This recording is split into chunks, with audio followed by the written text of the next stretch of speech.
Hey guys, what's going on? Sharp thinking here. Got a cold steel Recon 1. I'm super excited to do a video on this because it's a knife that first off, I really, in the short time I've had it, this is a first impressions video, have grown to really appreciate ergonomically. A couple other things about this that I'm kind of bummed about, but I'm super excited about this knife because it's under $200. A lot under $200. I think used you can find these probably for between $50 and $70, and brand new I think they're about $100, which is huge. I don't think they make the XHP version anymore. I think they make an S35VN version. Other than that, it should be the same knife. I think the S35VN standard run is actually a hollow grind, which I would greatly prefer, and I'm going to get to why that is in a second. But yeah, not everybody wants to spend $150, $200, $300, $400, $500, $1,000 on a knife.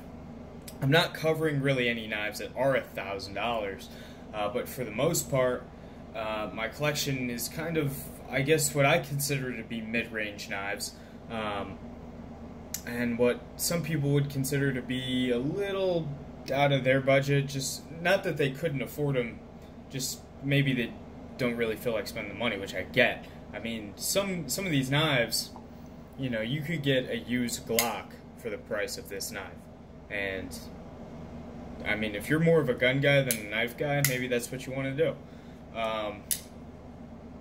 Yeah, so I think this is going to appeal to a few more people than my typical videos. A lot of what I review anyway is like discontinued knives, which I don't know what my thing is with discontinued knives, but I really seem to like them.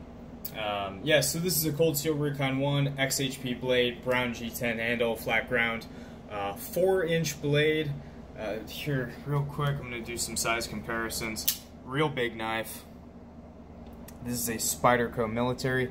Oh, sorry, didn't realize that I was out of frame there. And then here's the SOCOM. So about the same size as the military. The SOCOM is a little bit smaller, and you guys haven't seen this one yet on my channel, but this is a ProTech TR4 Auto, and it's about identical in size to the TR4. I don't know if those size comparisons are going to help a lot of people. I hope they do. Yeah, moving on. So real quick, couple things I want to say about this.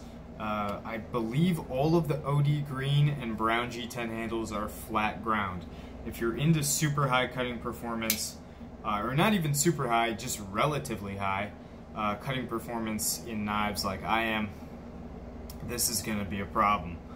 Typically cold steel, as I have known them before, have been relatively thin behind the edge, surprisingly. This knife is not the case. It's thicker than a Spyderco military by quite a bit. It might be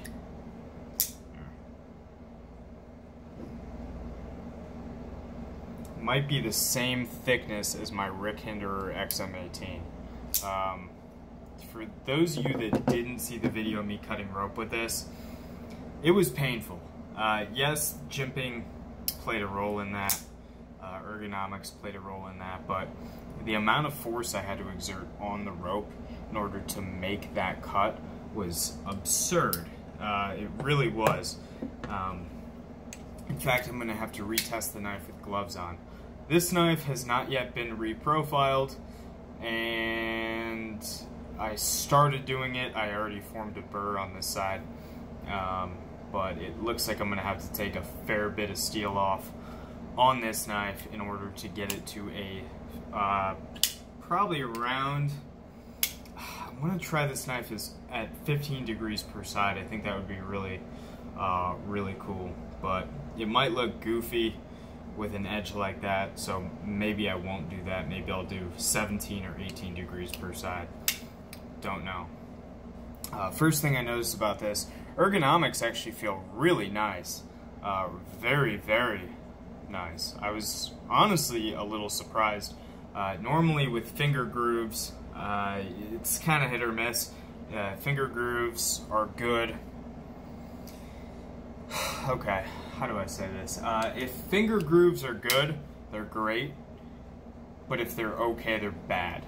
Like, really, either they're amazing and they fit your hand perfectly, or they just fuck up the whole knife for me. That's how it is for me.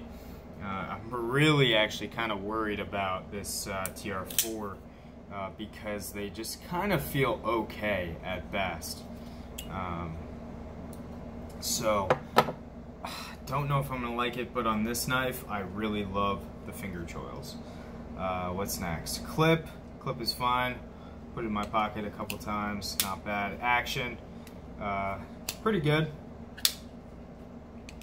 It's sort of a wide knife, so you don't really have a lot of room to get behind the thumb stud, I guess. Yeah, like a lot of knives, you can kind of get more leverage on that thumb stud. With this knife, you're kind of just giving it a light little push, and sometimes that'll happen. Tip, actually pretty nice, acute tip. Nothing too delicate, but not too tough either. It might be different on the hollow ground version. What else can I say about this? Just real big, beefy knife. I really can't wait to get to using this thing. I like this version. I've heard the coating is a lot better than what it used to be with the Teflon. I'm not sure what it is. People say it's DLC. People say it's PVD. I think the website says DLC, but I honestly might be switching it. Yeah, that's pretty much all I got on this guy so far. I've only had it for a few hours now, but yeah, really, I didn't expect much out of this knife. I thought the Espada was kind of a shitty design. I didn't like the Espada really at all. I like the hollow ground blade it had, or hollow ground blade it had, but the ergos on that knife were atrocious.